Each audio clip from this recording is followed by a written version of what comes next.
Welcome again, everyone. Jerry's Old Guy Review. And I had to do some quick teardown for this video.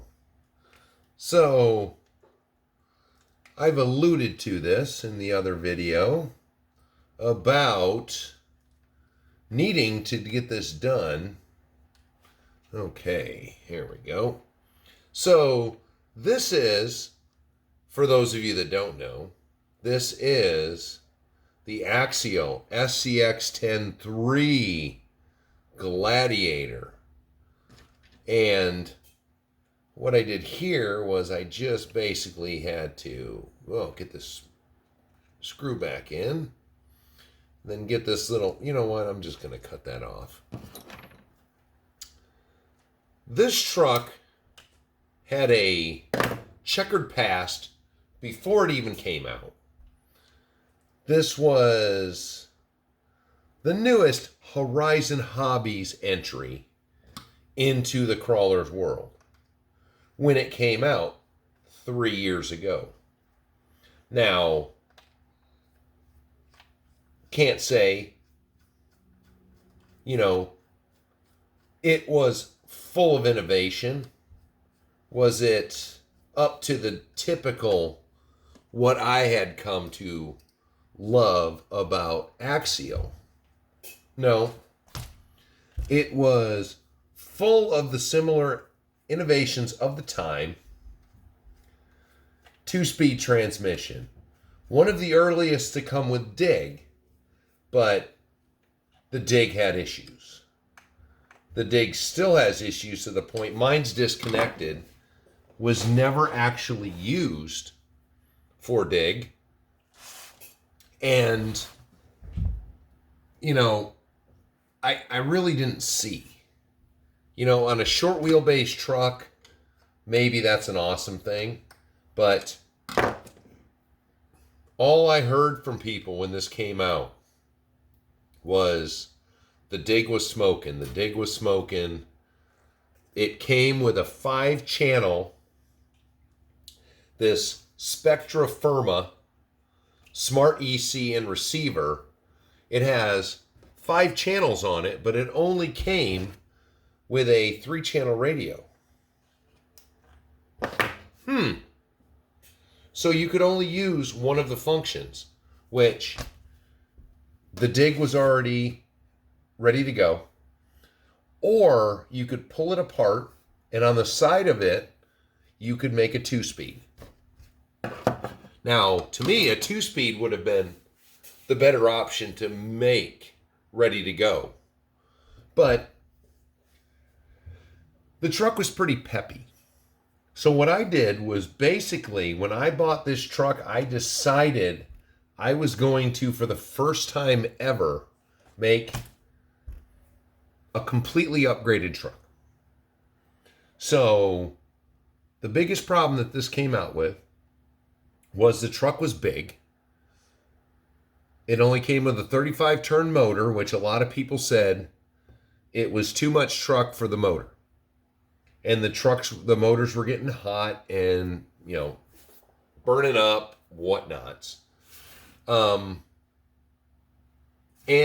these pitman arms right here, it comes with this. It came with a plastic pitman arm. I'm going to see if I'm fighting the correct way. Yep. So, came with a plastic pitman arm that a lot of people found was broke out of the box. So basically, just the stock steering was enough. That moving around was enough to break it. So, I ordered up the truck and started my collection. Boy, I cleaned these high racks out, but obviously not very well. So basically, I collected my stuff. Now, what I was wanting to do, upgrade this truck, but not with all the major manufacturers. Some of them are familiar. Others not so much. So, without going back 3 years and looking up all the where are you two going? Audrey. Good girl. So without going back 3 years and looking at my build videos on these trucks, or this truck in particular, I did it without the top on, just so. So I used some Axial stuff. I used a 55 turn motor. Big heavy truck, wanted it to crawl. Guess what? With all the fusion talk, this orange labeled OG Axial motor runs terrific. And the only time it didn't was when I was running the stock tires that came with this truck, trying to get up an obstacle. It got really hot. But it's still running. The stock servo, I have put this truck through hell. I must have gotten the only Axial servo that was good. CC hand, front bumper, shorty, RC four-wheel drive winch. That runs back to this. Here is the plug for it, which I only put the controller in it if I'm aiming to be somewhere where it might be a thing. And then I just basically stick it. I got one of the remote ones. I just stick it right here. There's plenty of room underneath the front bumper or on the backside. What the hell was that? Sorry about that. That was a truck that probably shouldn't have been hauling a load down a bumpy dirt road. So, going back, controller for the four-wheel or for the winch. I also put in a auxiliary battery over here, which I have a Tamiya light kit that runs the lights off of that front bumper. What else does that run? Just that guy? Yes. Oh no, that's got a second light in it. Nope, that just runs my front bumper lights. And then, all the transmission and everything is exactly the same as stock.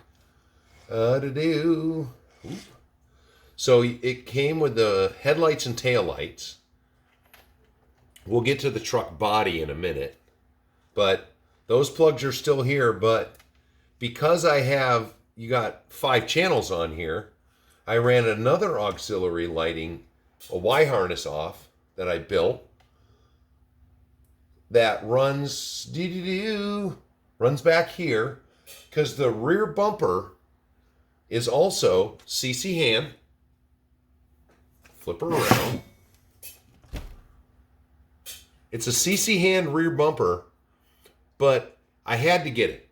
I'm sorry, it is extraneous purchase or just a crazy purchase. I have never seen it before.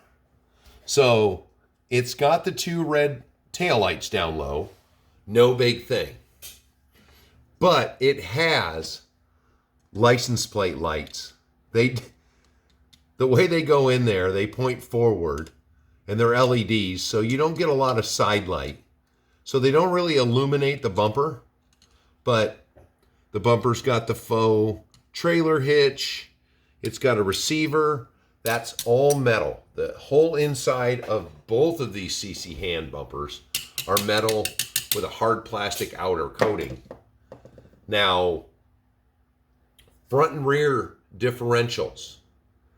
They have SSD diff covers and portal covers. So I've got brass.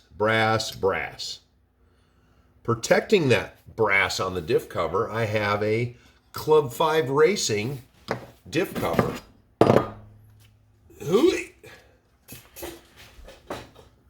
see. Move some of that stuff. Move it. So, Club 5 Racing, SSD, Samix, Club 5 Racing, and I also have the Samix. Well, I guess you can't see them from the top, so we'll have to go in there. There you go. Here are the Samix shock mounts. So, RC four-wheel drive, Axial, Club 5 Racing, CC Hand, and I think that's it. I haven't done anything with the links. These shocks that I thought were really weird, I put 65 weight shock oil in them because it's a big truck. So, and the high racks. Oh, my bad. Oh, and it's got Club 5 wheel extenders so that the tires stick out a little more. And that controlled one of the other complaints, side hilling. People said that it was too top heavy and it tipped over all the time. Which,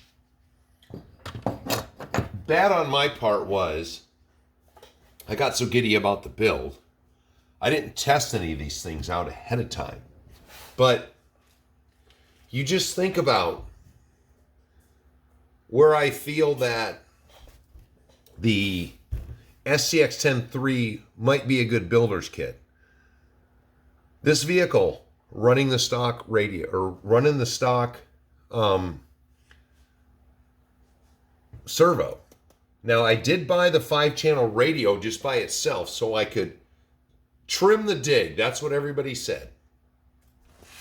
I trimmed that dig, and it still burned out when I wasn't even using it. So I did something wrong with the trim, or that little guy just has too short of a throw that even with the trims, the throw is so short that even with the trims, it was still, when it was off, it was still on, so to speak. But all of this weight I have up front, I have got extended wheels, I've got brass, all of this stuff that little stock servo has to move around, which tells me, I mean,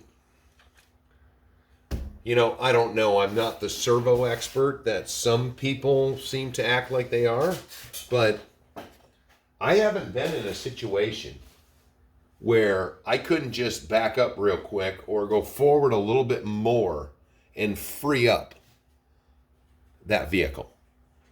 So that's my dilemma with some of these comments. Now the body, let's swap them. Now the body, other than, actually I'm thinking about getting, man, you high racks are dirty. It's like somebody was driving you in the mud. Rude.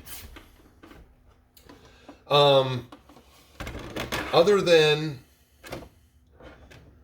the more CC hand. So I got the CC hand front fenders so I could get this light, because that's an actual thing in the Jeeps. Come on, Axial. You could have did better. Oh, more Club 5 Racing. I got the hinge kit. So I painted the hinges the same color as all the effects I did on this truck. Oh, and it's got the, if you were to fold the window down, it's got the little rubber bumpers on there. Oh, and the side hinges. And then my buddy Pez, because he knows I love all things Wrangler, made me a little cooler. I don't remember, does that cooler open? I think I glued it shut. It actually fits perfectly in that indentation. So, and then I just recently did the top in tan just to break it up. But it's got the headlights, the fender lights, and tail lights. That's it for that. But meanwhile, without a battery, let's just try something real quick. Wait. This truck originally, it was no lightweight, but boom. So just the chassis. That is 7 pounds, 8.4 ounces. And then you just throw the body on it, which is 8 pounds, 11.3 ounces. And then just depending on, I generally run a 3S in it, but if you want to put a 2S in it, that takes it up to 9 pounds, 4.2 ounces, or 9 pounds, 7.4 ounces. So that's a heavy boy.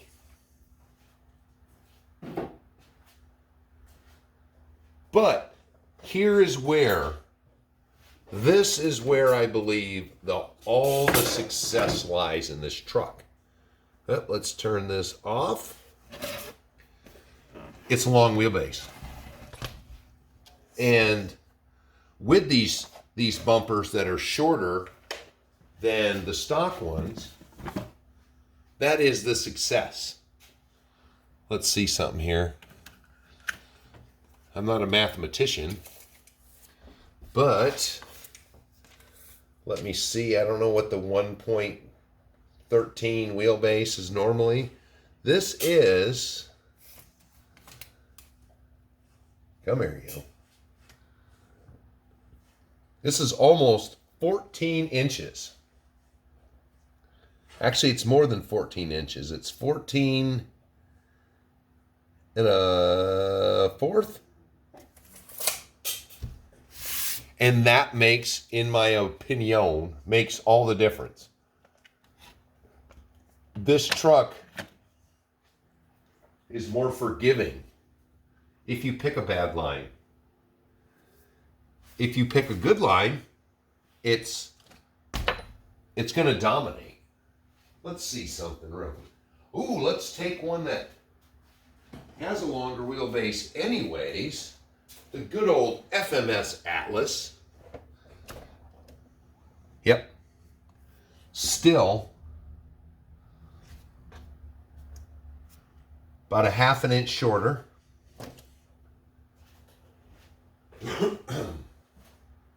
Oh, I love having comparos. And then let's go with the new kid. Oop, better move those tires around.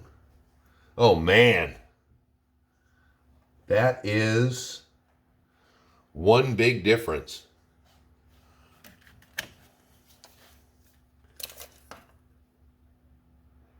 Holy crap, that's almost a 2-inch difference between the Vanquish Fordyce. That's a big difference when you're crawling. But that's the thing. That truck too. So that's the Fordyce with its Wild Peaks on it, which had a nice dent in the tires from sitting there for a day. But this truck, I still think this truck should be more popular than it is. And this truck should have some different versions. I mean, it's great that Axial and Horizon Hobbies wants to stake all of their builds on Wranglers. You know, you make the SCX10.3. What if you had it in a Bronco, you had it in a Wrangler, but now I legitimately want to try that CJ7 out. The size is wrong, but it's a CJ. I've got to own it. But meanwhile, this truck is enough. 3 years with this truck is enough to make me, I was in love with the SCX10 too. That was my all-time favorite truck. That truck was building at inspiration. You had a bunch of different options at the time when it came out for what you could get. This truck, I still don't buy into the dig. I want to get rid of the dig and put the 2-speed in it, but not for this one. This is my flagship for a reason that I can take this out, and this truck in its current form will beat most trucks. I didn't intend for it to be a truck beater.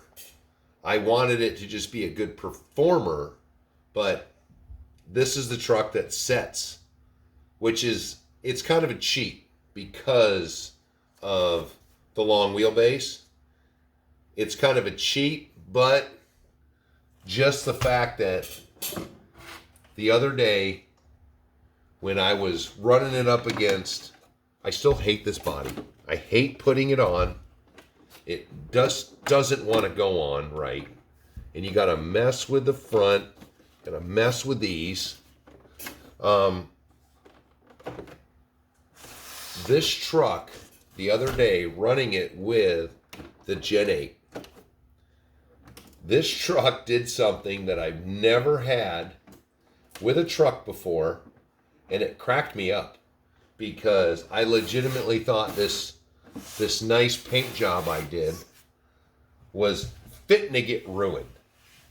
But this truck, trying part of the new course, went, let me see, can I even do it on the bench?